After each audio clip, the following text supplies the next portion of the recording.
Oliver Salt for Daily Mail. Gervonta, a lot of boxing fans aren't happy with the fact you've taken this fight rather than the Roach rematch, fights with the likes of Shakur, Devin Haney, Teofimo, etc. What do you make of that reaction? And can we still expect to see those fights? Why should I care what they think? When y'all switch somebody can have a bad day and y'all switching on who y'all favorite fighter is or who this person is supposed to fight. Like y'all need to sit back and be fans and just enjoy the sport. Like y'all even talk about people's personal lives. Like when it come to that? Can we still expect to see any of those fights in the future though? And y'all keep talking about fighting somebody. Didn't he just have a fight? And what happened? What happened? He won, right? But how he look in it? Exactly. But y'all say some different shit when it's me, right? Cause y'all want me to lose. When y'all see people in that limelight too long, they want to take that they want somebody else to come take that spot. That's why it's always like, come on, bro. That's what happened with Floyd. Y'all seen him too much, and once y'all seen him so much, y'all start hating on it. Like it turned from love to hate. Okay, I'm reloaded!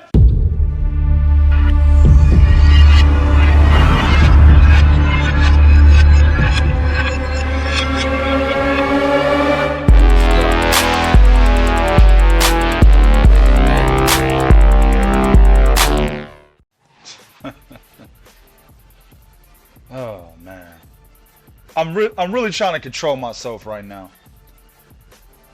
Why do y'all like this nigga? I mean, this is real. I'm being real. I'm not trying to be funny. Why do Tank fans? Why do y'all like him? I mean, if it's about boxing, it is what it is. I won't judge you there. You like what you like. Tank's a good fighter. He's not upper echelon to me. But what I've noticed with Tank fans, it goes beyond him just being able to box, right? It's really just about how he knocks people out, how his character makes people feel, right? And I talked about this in a previous video. He has a cult following, and that cult is typically YN culture, bruh. And then it's a lot of older cats that want to identify with the YNs. They like him. That's essentially the majority of his following. Not all, but the majority of his following, his cult following, is that. I can't stand YN culture. Almost knocked out a YN just yesterday, no bullshit. He looked like he about 16, 17 years old. People that know me, man, I'm 6 foot, 235 pounds, 90% of that is muscle, way bigger than him. And he just running his mouth. I have my daughter with me, my youngest daughter. There's cops everywhere. That's why he kept running his mouth. I was 2 seconds away from knocking this little motherfucker out, man. And I'm having to spend a night, maybe a couple nights in jail over some YN bullshit. I can't stand that culture, yo. And Gervonta Davis embodies that culture. He is YN culture. The way he acts, talks, the way he moves. He believes in taking shortcuts and avoiding stiff challenges, but still feels he should reap the most benefits and have the utmost success. And I know what you YNs are gonna say, man, nigga she ain't got all this money, man, motherfucking multi-millionaire. It ain't about just money, YN. Respect is a major part of that. To me, honestly, bruh, if you rock with Tank Davis beyond boxing, you like his character and you like what he represents as a so-called man, I wouldn't be able to fuck with you, bro. It is what it is. A lot of cats gonna hate this video, but it is what it is, man. I can only speak truth. You know what I'm saying? From my perspective. The reporter in the beginning of this video had a legitimate question. A legit question. He essentially asked him, you fighting Jake Paul, why aren't you looking for fights that fans really want you to be in? He mentioned a rematch with Lamont Roach, which, fans do want to see that because he arguably lost that fight, right? He took a knee, blamed it on hair grease, the damn referee at his discretion didn't call it a knockdown, which 99% of referees would have called that a knockdown, especially when he got hit with a punch right before it.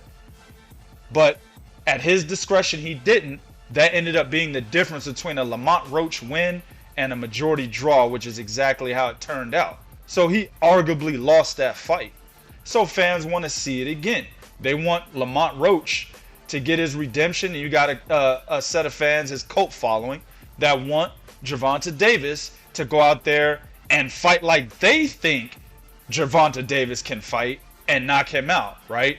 But little do they understand, he fought his best Gervonta Davis that night. He's just not that good of a fighter. He's a good fighter, but not that good. He's not a great fighter, as his cult following would lead you to believe. But he mentioned him. He mentioned Shakur Stevenson. You know, he mentioned Teofimo Lopez, Devin Haney. Pretty much all the people that I said in the previous video that fans are expecting him to fight. And this was the first question of the, the Jake Paul and him press conference. I mentioned that, but that was the first question of that from reporters. Legitimate question, right? And dude immediately deflects to how fans switch their favorite fighters when fighters have a bad night. What? What? Bro, what are you talking about, man? None of that has nothing to do with the question. He deflects several times. We're going to go through each one of these. But that has nothing to do with the question. The man asked you, hey, you took this Jake Paul fight, whatever. What about fans saying that they want you to fight these guys, which is facts? How do you feel about what they're saying about that? And he's like, why do I care? Why do I care? Y'all switch fighters every time somebody has a bad night. How the hell does that answer the question? That sounds like a personal issue that you've been dealing with since you arguably lost to Lamont Roach. That's what that sounds like. And you just projected your feelings of what you've been dealing with since that fight in this reporter's question. That's what that sounds like to me. Beta male shit. YN shit. Next deflection. He said, we just need to learn how to be fans and enjoy the sport. That sounds like the same shit LeBron James said on his podcast a couple of months ago when he was talking about ring culture and all that shit. And he was like, I don't understand why ring culture even matters. I mean, I'm not going to get all into that. I may even start talking about basketball and other sports on this channel because there's a lot of fuckery going on in this day and age when it comes to entertainment and sports. Whole lot of fuckery going on. But LeBron James's dumbass comment to why people care about ring culture and other things, right, was, well, I mean, we got to teach fans, how to enjoy this sport. Essentially along the same fucking lines as what Tank said. So he took a page out of LeBron James's book and used it as a way to deflect from a real answer that fans are expecting him to have. What the fuck does us needing to be fans and enjoy the sport have to do with you not fighting Shakur Stevenson, Devin Haney, and Teofimo Lopez, or even a rematch with Lamont Roach, right? Because us being fans and enjoying the sport puts money in your fucking pocket. So if we don't enjoy the sport, you don't get paid, nigga. I don't understand, man, right? So regardless of that, right? Regardless of that, we want to enjoy the sport more. That's why we want to see somebody of your boxing talent in the ring with other guys with a little more talent that we perceive them having, or equal talent, right? That's why we want to see that, so we can enjoy the sport more. We're not going to enjoy the sport as much with you fighting Jake Paul in a fucking possibly scripted exhibition than you being in a real fight with someone like Shakur Stevenson, who you have history with, right? We know you have history with Shakur and sparring, a lot of shit talking. Y'all are friends on Monday, then y'all hate each other on Tuesday. There's a lot of history there that we want to see resolved in the ring, on top of the fact that your styles clash. Stevenson is an excellent boxer, pretty much employs many things that Andre Ward and Floyd Mayweather do, and you're a good boxer puncher. You set traps really well. You have concussive knockout power. We want to see what happens in that fight. I guarantee you only casual fans want to see you fight Jake Paul over Shakur Stevenson, Teofimo Lopez, Devin Haney, and even a rematch with Lamont Roach. Only really casual fans, and I'm not talking about the majority of fans that make up the boxing community or the boxing fan base. I'm talking about casuals, dudes that would watch Jake Paul fight Anderson Silva, Nate Robinson, Tommy Fury. Not watch it because they're covering the sport, but watch it because they're truly entertained. They don't make up the majority of boxing fans, people. Tank. Go to the next deflection. He said, you guys talk about people's personal lives. Again, what the fuck does that got to do with a real answer about spinning the block after the conclusion of this farce with Jake Paul and challenging the guys that boxing fans want you to see? Are you trying to say that, basically, are you already having an excuse written in case you lose and fans may turn on you? That this is what you were worried about? Because that's beta male talk right there. This is what you was afraid of? Is fans judging you after you take that L to one of these guys? Is that what it is? Because you were judged after you arguably lost to Lamont Roach? Niggas drug you all through social media? Is that what you're afraid of? Tank. Next deflection. He said he just had a fight, right? He just had a fight. And he won, right? And people in the audience, yeah, right? Obviously didn't agree with where Gervonta Tank Davis was going with this shit. And he's like, but how do you look? Exactly. Didn't even let nobody respond. How do you look? Exactly. Beta male shit. First of all, if you felt like he looked bad in the fight, then you should really fight him then and beat the shit out of him. Right? Because he don't have the same kind of skill level you got. That's what you're trying to imply. How did he look? And who's he? Because Teofimo Lopez, Devin Haney, and Shakur Stevenson, all three of them just fought. So Teo fought Barboza. Devin Haney fought the former 140-pound champion. Oh, I can't think of his name right now. Mexican dude. Fought him. Then Shakur Stevenson just fought William Zepeda. So who's he? Devin Haney didn't look good in that fight. All the more reason why you should want to knock him out. And put people saying that Devin Haney's a better fighter than you to rest. That's about legacy. Jake Paul ain't helping your legacy. And I'm going to get to what Tank really cares about in a minute here. But Jake Paul he's not helping your legacy. You win, you lose. What does it matter? Nobody cares. People are going to think it's a fake fight anyway. Shakur Stevenson, if you're saying he didn't look good against William Zepeda, which is ridiculous, then you should want to fight him. Shakur Stevenson is actually a guy that garners a lot of hate because of his fighting style. So put him to sleep and show why your fighting style is the one that people should care about, right? Then you got Teofimo Lopez. He beat Arnold Barboza. He beat him pretty easily. I thought Teo was gonna struggle a little bit in that fight. He didn't. He won pretty easily. Did pretty well in that fight. Teofimo Lopez and you have similar styles. That's a hell of a fight right there. Let's see who's the better boxer puncher. And it's got legacy written on it, right? Actually, all three of these fights got legacy written on it. Teofimo Lopez is a 2-division champion. Devin Haney is a former undisputed champion. Shakur Stevenson is a 3-division champion. You got legacy written all over these fights. Jake Paul is a fucking YouTuber that beat a 60-year-old Mike Tyson. And lost to Tyson Fury's little brother, who's a fucking model. Nigga, he's not even a real boxer. So what legacy defining moment does this fight give you? Nothing. Why? And here's my point that I'm getting ready to get to. Tank Davis, a long time ago, said that he doesn't give a fuck about legacy, right? And I'm paraphrasing. He's in it for the money. Another thing about fighters, they wanted to box, or their father made them box. I had to box. I had to get myself out of my situation. You know what I'm saying? Like when I was coming to, I didn't say I'm gonna be this champion. Yeah, undisputed champion. Nigga, I was saying I need to get money. I need to get out of my situation. It's another thing why I say, like, once I get to, why I'm at this level, like, it's no point, like, it's no more point to prove to myself. Cause I already, you feel me? I did what I came to do.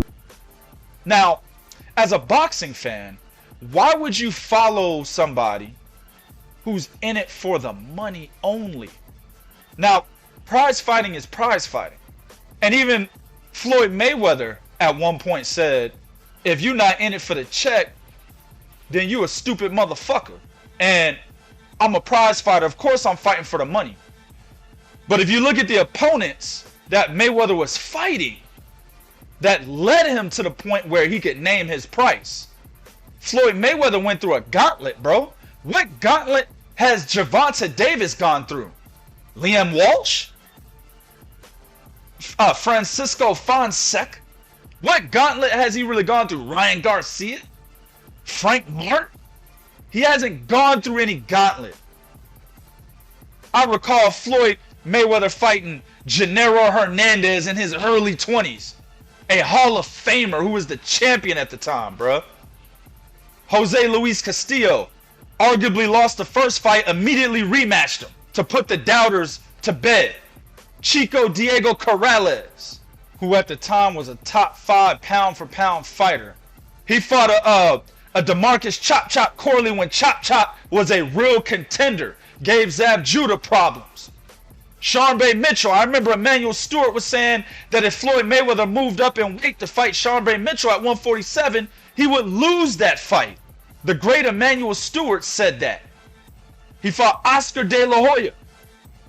He fought Arturo Gatti. He fought Ricky Hatton when Ricky Hatton was undefeated in a hostile crowd. Even though it was here in Las Vegas, in the United States in Las Vegas, the crowd was hostile as hell because you had some odd 30 or 40,000 UK fans that traveled over here for their fighter. He fought Zab Judah. Yeah, granted it was after he lost to Carlos Baldomir, but as you saw in the first 4 rounds of that fight, Zab Judah was still a dangerous fighter. Floyd Mayweather went through a gauntlet. Yeah, there's fighters that he didn't fight that I wanted him to fight, but he still went through a fucking gauntlet before he started talking that money shit. And by the way, when he said those infamous quotes, it was before he fought Shane Mosley, whom had just came off a fucking win against Antonio Margarito, knocking him out. So even though Floyd would say shit like that, he still had real niggas on his resume. Tank has no real niggas on his resume outside of, if you want to call him that, Leo Santa Cruz. That's it. Jose Pedraza is trash. And I told you guys that in another video. I already broke down why he's trash and all that. Go watch that video to find out.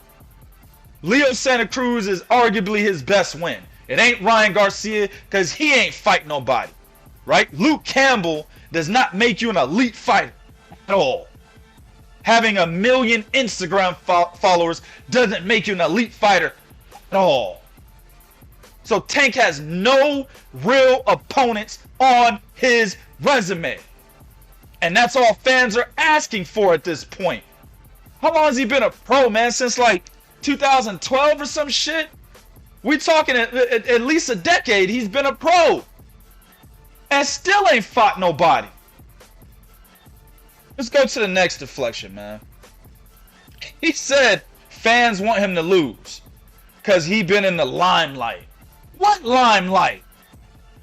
You being in the limelight would indicate that you are possibly the face of boxing, which he goes on to deny later on in this press conference, right? But Tank, your highest grossing fight came when you fought a guy that had millions of Instagram followers, bro. That was your highest grossing fight in Ryan Garcia. Now, when you didn't fight Ryan Garcia before and after, you couldn't generate the same amount of numbers. I'm just saying, dog. I mean, listen, let me take it back a little bit.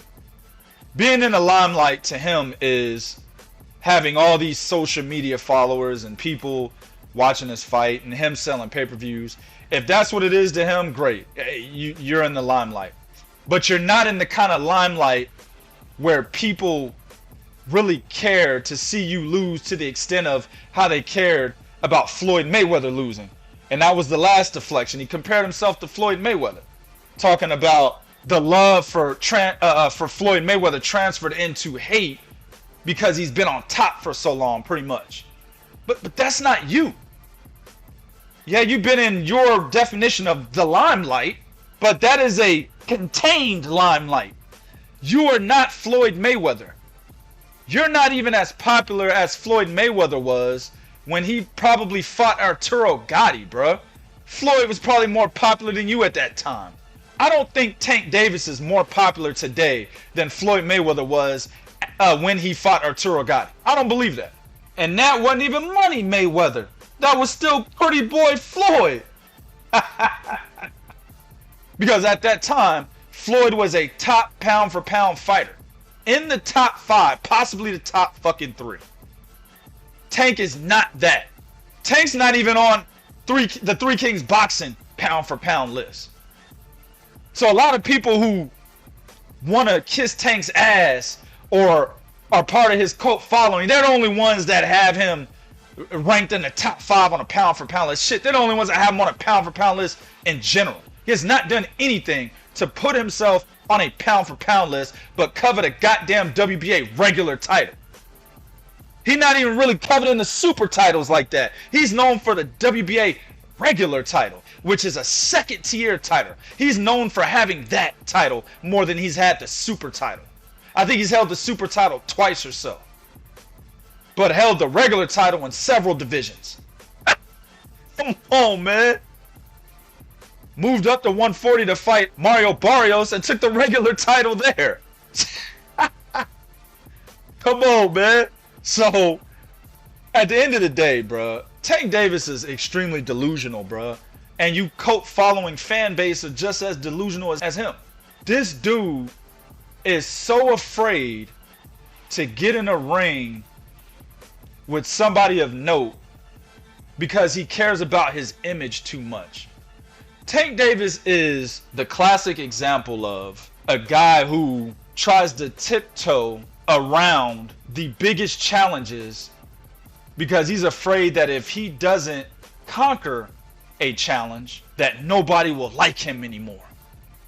That's why the first thing that he said, the first response to this reporter's legitimate question was, fans are always switching their favorite fighters even if a fighter just has only one bad night. That's why that was his first response. Because he is super conscious about people liking him, y'all. Why do you think this nigga will make posts on X and then delete it 5 minutes later? Why do you think he says, I'm leaving boxing every fucking Wednesday of every week?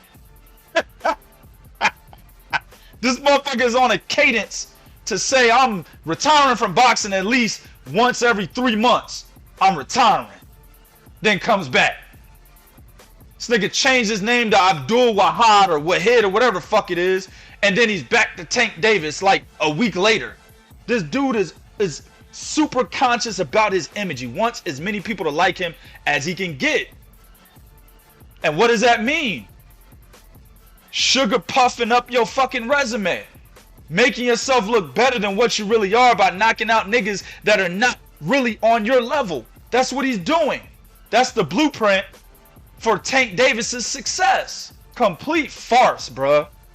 Fucking fraud, man. Tank Davis and Canelo, these two dudes, man, people that know me from, you know, back in the day when I used to do these videos on this channel all the time, I couldn't stand Adonis Stevenson, man. I could not stand that dude. He knocked out Chad Dawson after Chad Dawson came back up in weight after getting knocked out in his first loss to Andre Ward.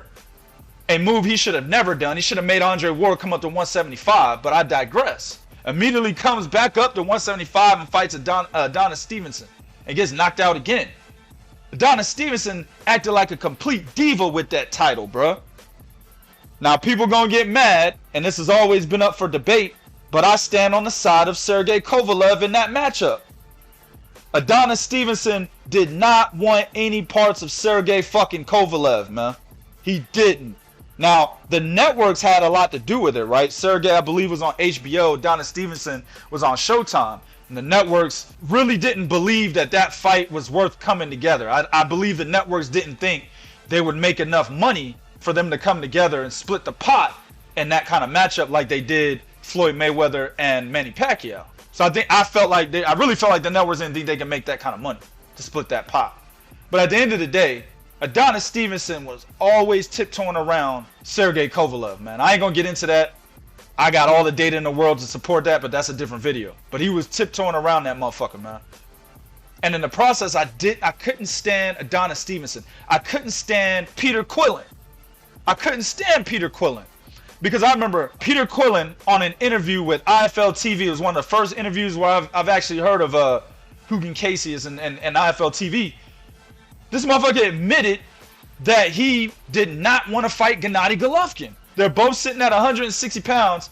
Coogan was like, hey, you know, you got Gennady Golovkin in your division. I'm paraphrasing. He's like, you know, is that a fight that you looking at having in the near future? This motherfucker was grimacing, making grimacing faces and shit, like the question hurt his soul or some shit, bro. Like he got punched in the stomach. And he's like, what, you know, why would I fight Gennady Golovkin? Hey, we both trying to do the same thing. We both trying to be great. You ducking ass motherfucker. And fights an old ass Winky Wright who been on like a 4-year layoff or some shit. And thinks that's a credible win. Couldn't stand Peter Quillen. I was happy when Daniel Jacobs knocked that nigga out and put him into obscurity. That was back then. Now today, the guys I can't stand doing a lot of tiptoeing around matchups and ducking. Tank Davis and Canelo Alvarez, man. Man, let me know what y'all think in the comment section, man. We coming back with another one.